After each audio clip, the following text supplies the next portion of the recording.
She's done so many things for us, and in the Patanjali Yoga, her blessings are called as Ritambhara Pragya, which is a very important thing we have to understand. That when the spirit starts shining in our attention, and the mother knows about it, then she fills us with Ritambhara Pragya. Now this Ritambhara Pragya can be translated like this. Ritambhara, Ritu means the seasons. The mother changes the seasons. And this Mother Earth, as she chooses her seasons and she changes the seasons, that means she fills this universe with beauty of the seasons.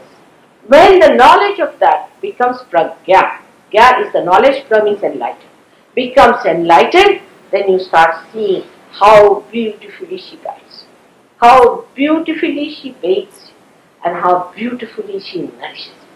It's amazing how she.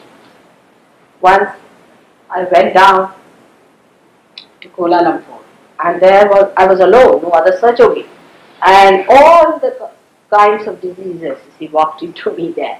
They said we have to be cured. There were about 1,000 people in that garden, and I didn't know what to do.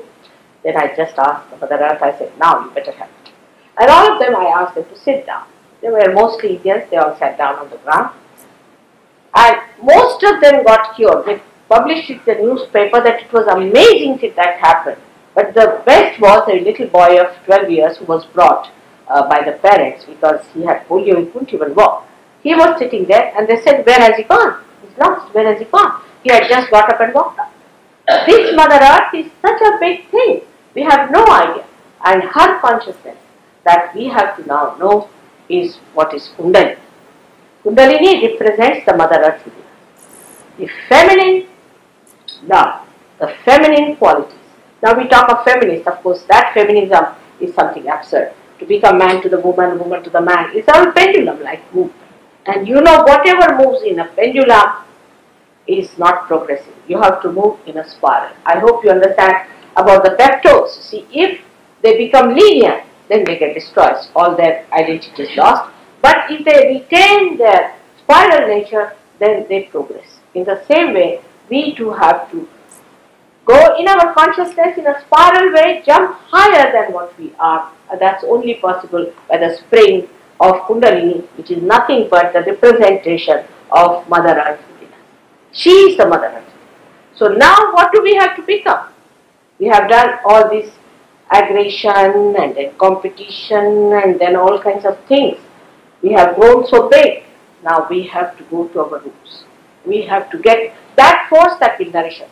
That is the Kundalini, which is also Kumbha in Sanskrit language, meaning the Aquarius. That's why it's called the Age of the Aquarius. Aquarius is the Kundalini.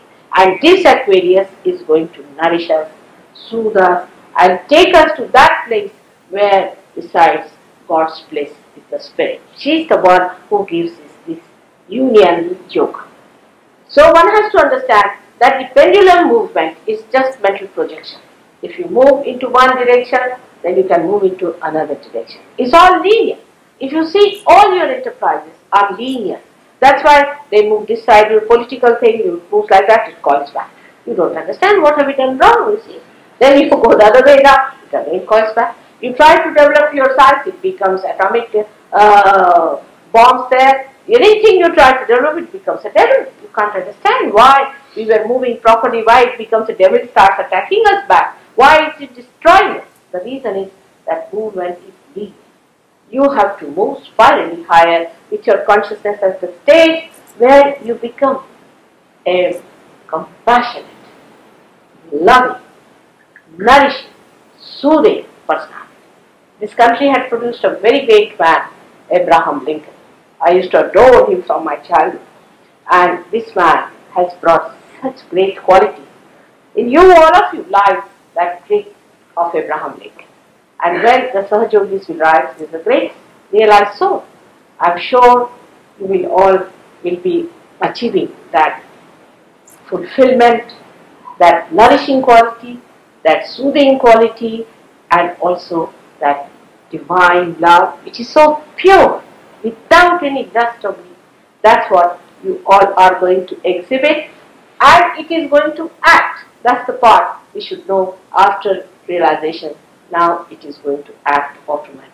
Whether you like it or not, it will act, and you will be amazed how things will work out. So just be on the lookout for all these beautiful experiences.